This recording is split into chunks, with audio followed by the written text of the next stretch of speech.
Nous sommes à Moulomp, Moulomp du Kassa. Donc Moulomp, c'est un des plus gros villages de la Basse-Casamance. Donc la population majoritaire, c'est des Diola. Donc derrière moi, c'est la case à étage. Donc chez les Diola, il y a l'architecture. Les Diola sont des grands architectes. Donc chez les Diola, vous pouvez trouver les cases à étage et les cases à impluvium. À Moulomp, c'est des cases à étage. Donc pourquoi la case à étage à Moulomp? Parce que lors de la Deuxième Guerre mondiale, les esclaves, soi-disant, qui ont été recrutés en Casamance, qui ont eu la chance d'aller, pas la chance, mais qui ont quand même eu à faire un peu l'Europe pour la libération de la France, ont découvert une forme d'habitat en étage en Europe. Et dès qu'ils sont rentrés, les habitants de Moulomp ont jugé nécessaire de copier ce qu'ils ont vu en Europe. Donc ils ont réuni les membres de leur famille en leur disant que nous, en Europe, on a vu des maisons superposées.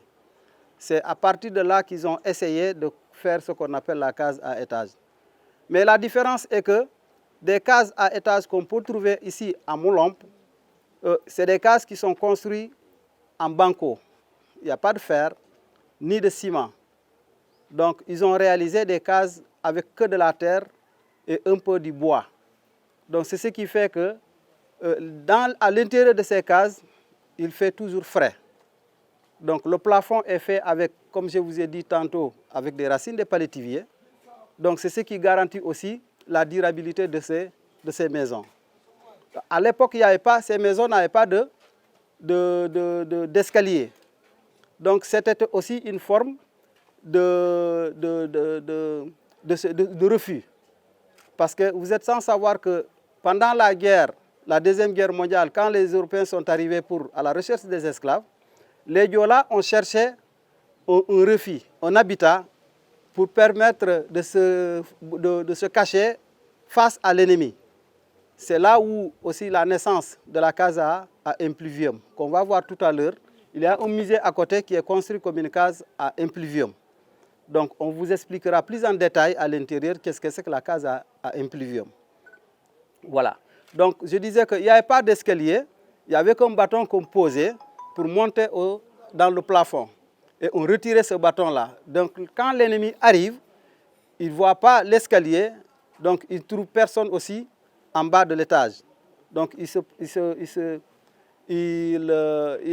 retrouve qu'il n'y a personne dans la case, alors que tout le monde est monté sur le plafond. Ça, c'était une manière de se cacher sans pour autant qu'il soit exposé à l'ennemi. Donc la case à impluvium également, c'était la même chose, parce que c'était une case aussi où il n'y avait qu'une seule porte et qu'on peut l'ouvrir qu'à l'intérieur. À l'extérieur, impossible d'accéder à l'intérieur de la case à impluvium. Et c'était aussi une case où il y avait quand même des défenseurs tout autour de la case à impluvium, parce qu'on mettait des ruches d'abeilles tout autour de la case à impluvium qui permettaient quand même de chasser ses ennemis.